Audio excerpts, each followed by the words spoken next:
in case you missed our lesson, I'm just going to go through our slides together right here.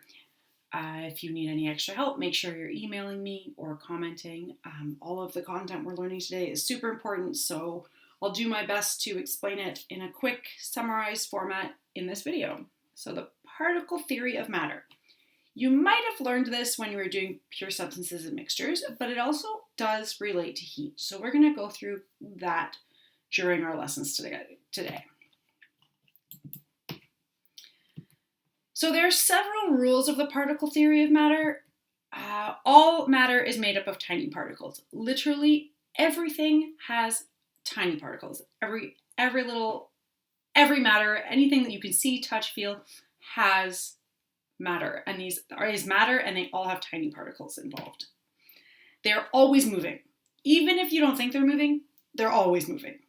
Some might be moving slower or faster or really fast, but particles are always moving.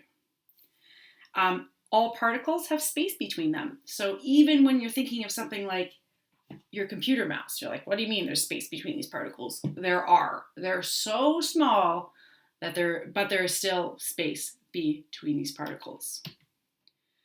Particles actually move faster when heated. So this is why the particle theory of matter comes into play in our unit, because we're talking about heat. And particles are attracted to each other, so they generally do want to be near one another. They don't want to be far apart, so they want to be friends with one another. So really, what do you mean, how is heat related to the particle theory? Well, when thermal energy, so here's some new words, which is heat energy, is added to an object, the particles begin to move faster. So, example, in the solid block of ice, are vibrating slowly. When you add heat, the particles start to move faster. Eventually, the particles move fast enough, they are not held in a rigid arrangement, and they can slide past each other. They're moving a little faster. This is a change of state. It goes from a solid to a liquid. And there's a lot of things that can go through this state from a solid to a liquid. And what happens to those particles is they start to move. They're getting heated up and excited, so they want to dance around a little bit. When thermal energy can also be removed from an object, the particles begin to move slower. They start to slow down, kind of like how you would start to slow down. If you were put outside in the cold for a long time, you'd eventually start to be like, oh, no more, and start to slow down. So same things goes for every single particle in the universe. The particles in gaseous water vapor are moving very quickly, very quickly. So the gas in water, when it's up in the air, it's moving very fast. When the heat is removed by cooling the gas, the particles start to move slower. Eventually, the particles move slow enough to change the state and go back into liquid water. So I'm going to leave this video. I'm not going to watch this, but you have access to this. So click this if you want to learn a little bit more about particles and what they're doing when they get heated. Fantastic video. We did watch this live during class, and you have access to this link, so feel free to click that when you can. This one, however, I'm going to show you how to use. So click the image to see what happens when you warm up and cool down the particles. I'm going to click that. It's going to open up a new slide. You're going to press play down here, and basically you're just looking at these particles from this little glass of water here and looking what happens when it gets hotter. All those particles are moving around really, really, really fast. It's super hot in there. You notice that the space between these particles is much larger, and they're moving very, very quickly. You start to remove the heat down at the bottom. They start to slow down, and they start to slow down. They're still moving, but they start to slow down, and then it gets colder, and they get closer together, and it gets colder, and they get closer together, and finally, this one, they're really, really, really close together, forming this almost solid particle group. So you can fool around with that for a little bit if you want. Moving fast, moving slow, moving fast, moving slow. It's fun. Anyways, back to that's on the slide here. All right, moving on. When warmer objects come into contact with cooler objects, so when warm objects over here come into contact with cold objects, the faster moving particles of the warm objects bump into the slower moving objects of the cool object. Some of this energy from this really fast move is transferred into this colder one. So this one's moving really fast, it goes into this cold one, and all of a sudden this one's moving kind of fast. Not as fast, but it's still moving. The faster moving, warmer objects loses some energy. The particles move slower and the object cools. So this fast one wants to come close to this cold one. It comes into contact.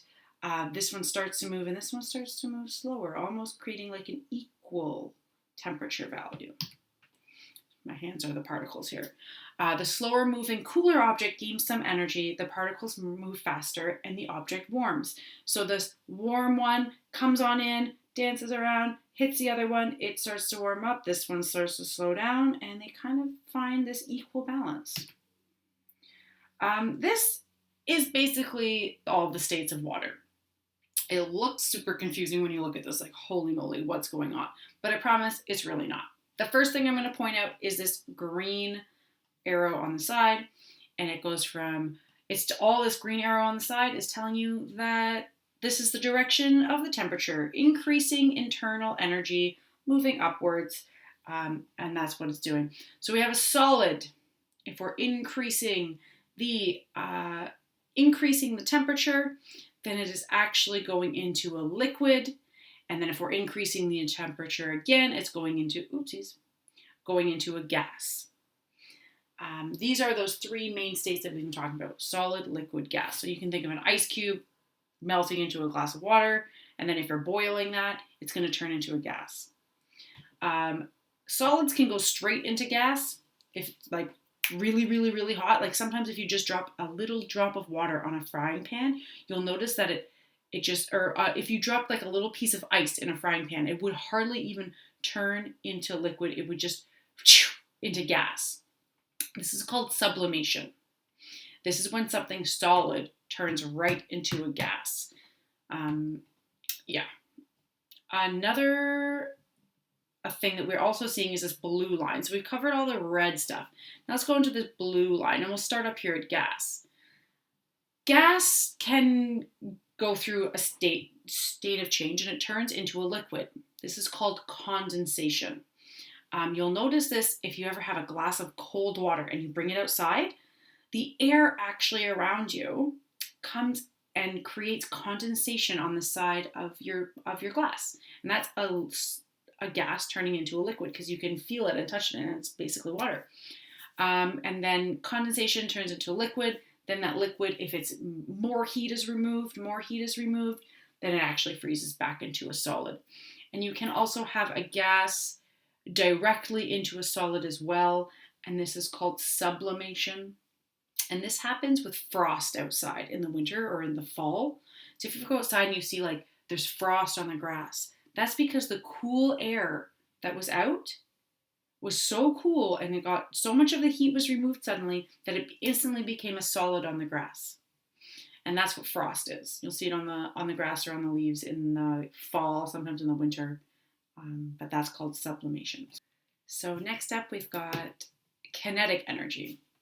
Now, kinetic energy is the energy that all moving objects possess. The faster an object is moving, the more kinetic energy it has. So you can think of the word kinetic as meaning movement. Some of you in the classroom, you would really, really like to move around. So sometimes I like to say, wow, look at all the kinetic energy you've got, because you want to move and you have a higher amount of kinetic energy than someone who might not be moving as much. So we have heat versus temperature. Temperature is the measure of the average kinetic energy of the particles of a substance. So when we're taking temperature, we're actually giving you how much kinetic energy does it have when you take the temperature. So heat is the transfer of energy from warm things to cool things. So when we heat a substance, we add energy to it, we increase the temperature, we increase the kinetic energy, and then when you take the temperature, you're giving me an average of how much energy it has. So we're measuring the kinetic energy of particles when we measure the temperature. So if you take the temperature of room temperature water, say I have some water in here and I take the temperature of it, that's giving you the reading of how energetic my water is. Now heat, let's say I poured all that water into a pot and I started to turn on the heat. I turned on the heat, I'm adding heat to it. So this is the transfer of energy from warm things to cool things. So that heat from the element is transferring into my water. It's making it warmer. It's adding more kinetic energy. And when I put a thermometer in that boiling pot of water, the reading's going to be much higher. It's going to have a lot more kinetic energy, which means the temperature is going to be hotter. That's basically the difference between heat and temperature. They're both related, you need them both, but temperature is like, how much kinetic energy does that have? Let me take the temperature. And heat is adding heat or taking away heat, and that transfer of energy and what that looks like. And finally, we have thermal expansion and contraction. When substances are heated, the volume, remember when we talked about solid, liquid, gas, the volume increases. This is called thermal expansion. The increased energy speeds up the particles of the substance. The particles move faster and greater distances, so they take up more space. And when you think of an ice cube, and it's all together, and then you think of liquid, and it starts to spread apart, and you think of gas, and it starts to dance around even more. So this is just called thermal expansion. It sounds fancy, but it's really not. Like it's really just the amount of space it takes up as it warms up. When substances are cool, their volume actually gets smaller. So you can think of a gas going into a liquid, going into a solid. This is called thermal contraction. So we have expansion and contraction. The decreased energy slows down the particles of the substance. The particles move slower and smaller distances, so they take up less space. So just the word expand and contract. Those are the two words you need to remember from this slide. And that's it for me. There's a few questions that you'll have to answer. And if you do have any questions, make sure just leave a private comment and I'll get an email and I can respond to you right away. See you soon. Bye.